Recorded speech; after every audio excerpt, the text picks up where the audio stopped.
दोस्तों नमस्कार। यह है मार्गदर्शन फॉर सिविल सर्विसेज। मैं अनुराग चौधरी।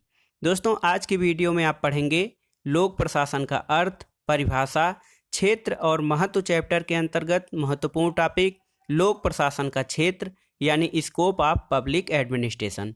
दोस्तों यह वीडियो स्नातक और परास्नातक स्तर के विद्यार्थियों के साथ यूजीसी नेट तथा सिविल सेवा मुख्य परीक्षा के अभ्यर्थियों के लिए बेहद महत्वपूर्ण है। इसमें आप जानेंगे लोक प्रशासन के अध्ययन के विषय क्षेत्र और कार्य क्षेत्र में क्या क्या चीज़ें शामिल हैं और इसके कार्य क्षेत्र से संबंधित प्रमुख दृष्टिकोण कौन से हैं। इसके अंतर्गत आप मुख्य रूप से 4 दृष्टिकोणों के संबंध में पढ़ेंगे। लोक प्रशासन के क्षेत्र से संबंधित व्यापक दृष्टिकोण, संकुचित दृष्टिकोण, पोस्ट कोर्ब दृष्टिकोण और आधुनिक या लोक कल्याणकारी दृष्टिकोण।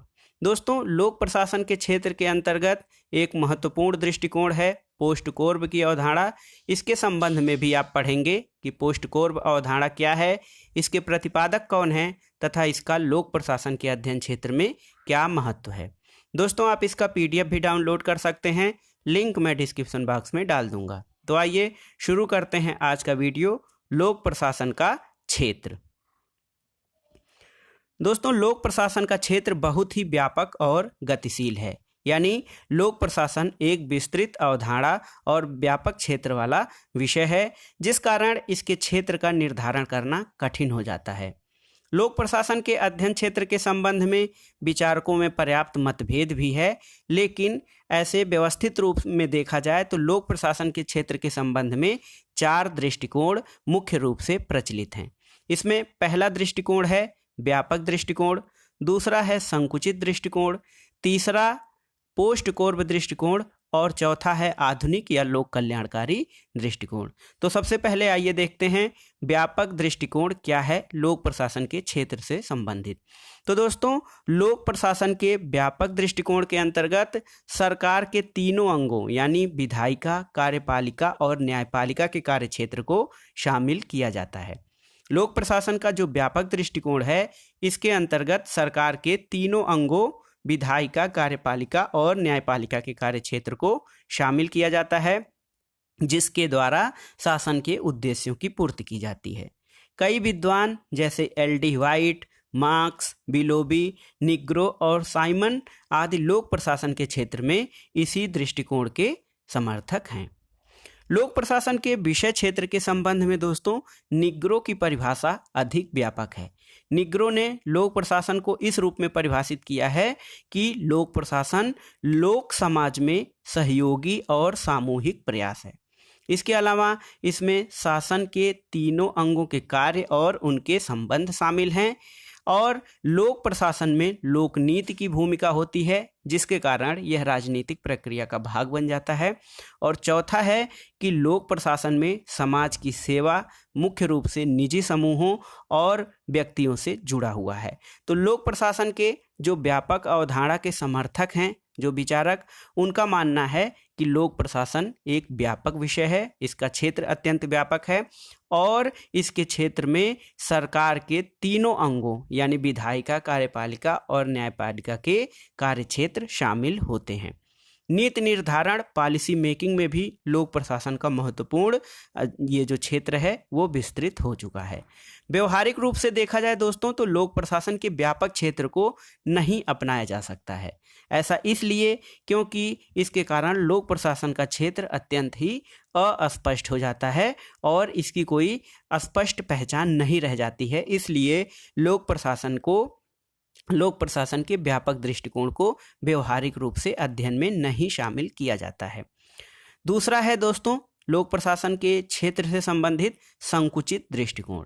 तो व्यवहार में लोक प्रशासन के संकुचित दृष्टिकोण को ही स्वीकार किया जाता है। व्यवहार में देखा जाए तो लोक प्रशासन के संकुचित या नैरो जो आउटलुक है उसको शामिल किया जाता है और उसको ही मुख्य रूप से स्वीकार किया जाता है। संकुचित दृष्टिकोण के अनुसार लोक प्रशासन का जो संबंध है वो शासन की कार्यपालिका शाखा से ही है। लोक प्रशासन का संबंध शासन की केवल कार्यपालिका शाखा से है, जबकि जो इसका व्यापक दृष्टिकोण था वो सरकार के तीनों अंगों या शासन के तीनों अंगों के कार्यक्षेत्र को शामिल करता था। लेकिन संकुचित दृष्टिकोण के अंतर्गत ये माना जाता है कि लोक प्रशासन का संबंध शासन की केवल कार्यपालिका शाखा या सरकार से है। इसमें साइमन और लूथर गुलिक जैसे विचारक इस धारणा के समर्थक हैं। संकुचित दृष्टिकोण के अंतर्गत ये माना जाता है कि लोक प्रशासन में कार्यपालिका के संगठन, उसकी कार्यप्रणाली और कार्य पद्धति का अध्ययन किया जाना चाहिए। संकुचित दृष्टिकोण लोक प्रशासन का ये मानता है कि लोक प्रशासन में कार्यपालिका के संगठन, उसकी कार्यप्रणाली और कार्य पद्धति का अध्ययन किया जाना चाहिए। इस दृष्टि से लोक प्रशासन के क्षेत्र के अंतर्गत कौन कौन सी चीज़ें शामिल हैं उसके बारे में जान लेते हैं। तो लोक प्रशासन के क्षेत्र से संबंधित जो संकुचित दृष्टिकोण है उसमें ये माना जाता है कि लोक प्रशासन के अंतर्गत कार्यरत कार्यपालिका का अध्ययन किया जाता है। दूसरा है कि लोक प्रशासन सामान्य प्रशासन की सभी समस्याओं से संबंधित होता है। इस भाग में प्रशासन की नीतियां यानी पॉलिसी, उनका निरीक्षण, निर्देशन और नियंत्रण यानी सुपरविजन, डायरेक्शन एंड कंट्रोल, ये चीज़ें शामिल होती हैं। तीसरा है कि लोक प्रशासन इस बात का अध्ययन करता है कि विभिन्न प्रशासकीय क्रियाओं को संपन्न करने के लिए सेवाएं किस प्रकार से संगठित की जाएं, यानी ये संगठन की भी बात करता है कि इसके अंतर्गत विभिन्न सेवाओं का संगठन किस प्रकार से किया जाए और किस प्रकार से संगठन का अध्ययन किया जाए, ये इसके विषय क्षेत्र में शामिल होता है। चौथा है कि लोक प्रशासन के अंतर्गत मुख्य रूप से प्रशासकीय उत्तरदायित्व यानी एडमिनिस्ट्रेटिव रिस्पॉन्सिबिलिटी और प्रशासक जो होता है यानी नौकरशाह, उनकी नियुक्ति, योग्यता और जनता के प्रति उसकी जवाबदेही का भी अध्ययन किया जाता है। पांचवा ये है कि लोक प्रशासन के अंतर्गत वित्तीय संबंध या बजट, करारोपण और वित्त संबंधी प्रश्नों का भी अध्ययन किया जाता है। और छठा है कि इसमें प्रबंध और साधन तथा उपकरण जुटाने का कार्य भी इसके अध्ययन क्षेत्र में शामिल किया जाना चाहिए। तो ये था लोक प्रशासन के क्षेत्र से संबंधित संकुचित दृष्टिकोण, जिसमें मुख्य रूप से केवल कार्यपालिका या सरकार के अध्ययन किया जाता है, जिसमें मुख्य रूप से देखा जाए सामान्य प्रशासन, प्रशासकीय उत्तरदायित्व, संगठन, नौकरशाही या कर्मचारी तंत्र तथा वित्तीय कार्य इसके अध्ययन क्षेत्र में शामिल होते हैं। अब आइए देखते हैं दोस्तों लोक प्रशासन के क्षेत्र से संबंधित पोस्ट कोर्ब दृष्टिकोण यानी पोस्ट कोर्ब view of scope of public administration क्या है। तो लोक प्रशासन के कार्य क्षेत्र के संबंध में दोस्तों लूथर गुलिक ने पोस्ट कोर्ब की अवधारणा को विकसित किया। ये पोस्ट कोर्ब की अवधारणा क्या है? तो पोस्ट कोर्ब की अवधारणा लूथर गुलिक द्वारा प्रतिपादित की गई थी, जिसका प्रत्येक अक्षर जो होता है प्रशासन के निश्चित कार्य की ओर संकेत करता है। लेकिन लूथर गुलिक द्वारा जो पोस्ट कोर्ब की अवधारणा है उसका सबसे पहले उर्विक और फियोल आदि विचारकों ने भी इसका इस संबंध में अपना दृष्टिकोण रखा है। लेकिन लूथर गुलिक का जो पोस्ट कोर्ब की अवधारणा है वो बहुत ही सटीक और व्यवस्थित है और इसमें सारी चीज़ें शामिल हैं। तो आइए देखते हैं लोक प्रशासन के कार्य क्षेत्र के संबंध में लूथर गुलिक द्वारा प्रतिपादित पोस्ट कोर्ब की अवधारणा क्या है। तो पोस्ट कोर्ब की अवधारणा दोस्तों, ये जो इसके पहले अक्षर हैं, प्रत्येक अक्षर जो पोस्ट कोर्ब का POSDCORB जो ये अक्षर हैं, उनका पहला अक्षर प्रशासन के एक निश्चित कार्य की ओर संकेत करता है। जैसे पहला अक्षर है P से प्लानिंग होता है जिसका संबंध योजना बनाने से है। O का अर्थ ऑर्गेनाइजिंग यानी संगठन बनाना। S का अर्थ होता है स्टाफिंग, कर्मचारियों की व्यवस्था करना। D यानी डायरेक्टिंग, निर्देशन करना। CO कोऑर्डिनेशन, समन्वय स्थापित करना। R से रिपोर्टिंग, ये रिपोर्ट तैयार करना। और B से बजटिंग यानी बजट तैयार करना। तो ये पोस्ट कोर्ब की अवधारणा ये बहुत ही महत्वपूर्ण है। लूथर गुलिक ने इसका प्रतिपादन किया। कई बार परीक्षाओं में इसके संबंध में पूछा जा चुका है कि O का अर्थ क्या है या पोस्ट कोर्ब में R का अर्थ क्या है। तो इस दृष्टिकोण से भी ये महत्वपूर्ण है। अब आइए देखते हैं लोक प्रशासन के विस्तार क्षेत्र के संबंध में जो लूथर गुलिक द्वारा पोस्टकोर्ब शब्द प्रयोग किया गया था उसके बारे में थोड़ा विस्तार से। तो पी का अर्थ जो प्लानिंग यानी योजना तैयार करना, तो इसमें ये आता है कि प्रत्येक कार्य के पहले एक रूपरेखा तैयार कर लेनी चाहिए और पूर्व नियोजन से कार्य संचालन आसान हो जाता है। ओ का अर्थ ऑर्गेनाइजेशन यानी संगठन से अभिप्राय संपूर्ण कार्यों को अलग अलग विभागों में बांटना और उनके बीच समन्वय स्थापित करना है जिससे कार्य सुचारू रूप से संचालित हो सके।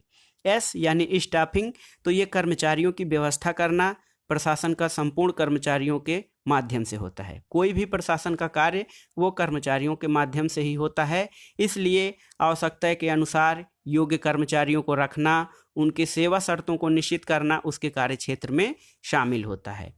डी का अर्थ जो डायरेक्टिंग या निर्देशन देना है, तो नीति निर्धारण के बाद कर्मचारियों को कार्य संबंधी निर्देश देना भी आवश्यक होता है, इसलिए लोक प्रशासन के अध्ययन क्षेत्र में निर्देशन को शामिल करना बहुत ही महत्वपूर्ण होता है। सीईओ का अर्थ है कोऑर्डिनेटिंग यानी समन्वय करना, तो समन्वय से अभिप्राय विभिन्न विभागों में परस्पर तालमेल स्थापित करना है जिससे सभी विभागों का कार्य सुचारू रूप से संपादित किया जा सके।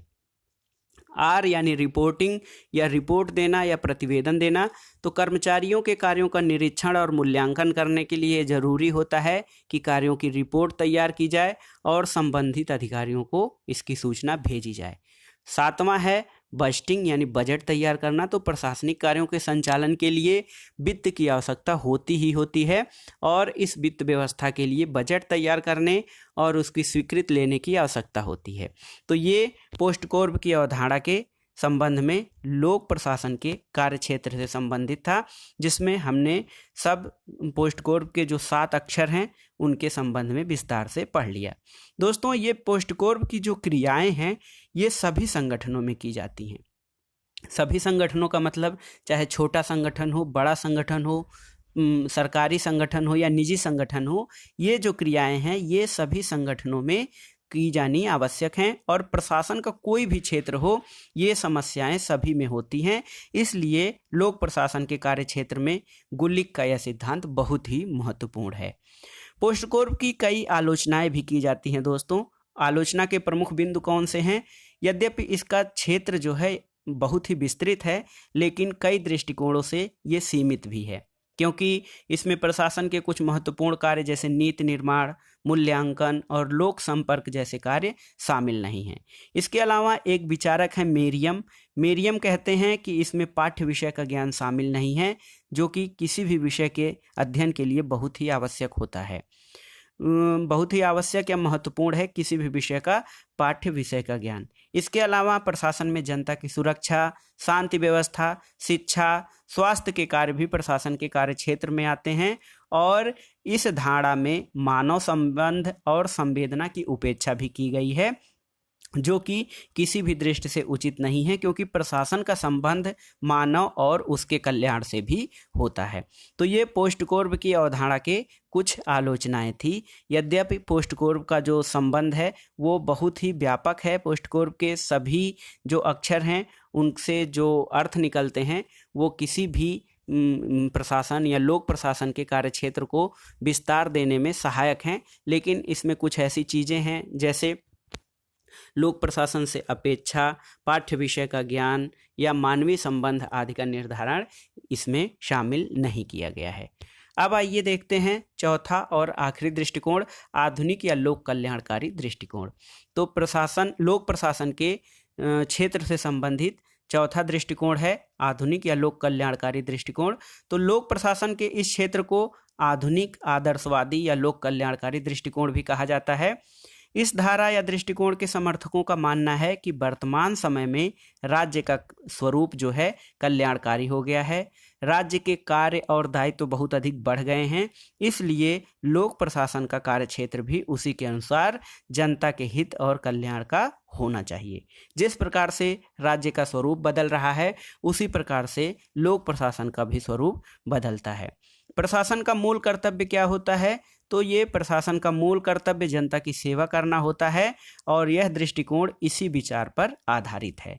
इस प्रकार देखा जाए दोस्तों तो लोक प्रशासन का क्षेत्र जनता के हित व जन कल्याण के समस्त कार्यों तक फैला हुआ है। इसीलिए एल.डी. व्हाइट लोक प्रशासन को अच्छी जिंदगी के लक्ष्य का साधन मानते हैं।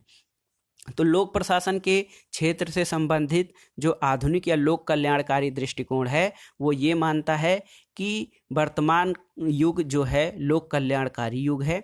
इसमें राज्य के कार्य क्षेत्र और उद्देश्य बहुत बढ़ गए हैं। शांति सुरक्षा व्यवस्था की स्थापना से लेके स्वास्थ्य, चिकित्सा और लोगों का कल्याण करना, ये सब सरकार का दायित्व हो गया है, यानी राज्य का दायित्व हो गया है।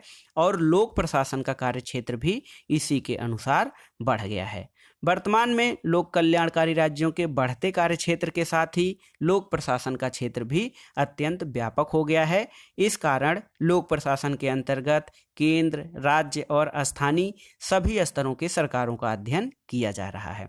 तो कुल मिलाकर लोक कल्याणकारी राज्य की अवधारणा या आधुनिक राज्य की अवधारणा में लोक प्रशासन का क्षेत्र भी बहुत विकसित हुआ है। निष्कर्ष रूप में कहा जा सकता है दोस्तों कि बदलते परिप्रेक्ष्य के अनुसार अन्य सामाजिक विज्ञानों के प्रभाव भी लोक प्रशासन पर पड़ा है। ये जो परिदृश्य बदल रहा है वर्तमान में, इसमें अनेक सामाजिक विज्ञानों का प्रभाव लोक प्रशासन पर पड़ा है। वर्तमान में जो सूचना क्रांति और सूचना प्रौद्योगिकी है, इसका भी लोक प्रशासन के कार्य क्षेत्र और विषय क्षेत्र पर लगातार प्रभाव पड़ा है और यह एक गतिशील अध्ययन के विषय के रूप में स्थापित हुआ है। क्योंकि सरकारों के कार्य और दायित्वों का दायरा जैसे जैसे बढ़ रहा है, लोक प्रशासन के कार्य क्षेत्र और दायरे में भी विस्तार हो रहा है। तो कुल मिलाकर जहां से हमने शुरू किया था दोस्तों कि लोक प्रशासन का जो कार्य क्षेत्र है या लोक प्रशासन का क्षेत्र है वो अत्यंत व्यापक और गतिशील है, तो इससे इस बात की पुष्टि होती है कि प्रारंभ में जहां लोक प्रशासन का क्षेत्र सीमित था और आज वर्तमान दौर में इसका क्षेत्र काफ़ी व्यापक हो गया है।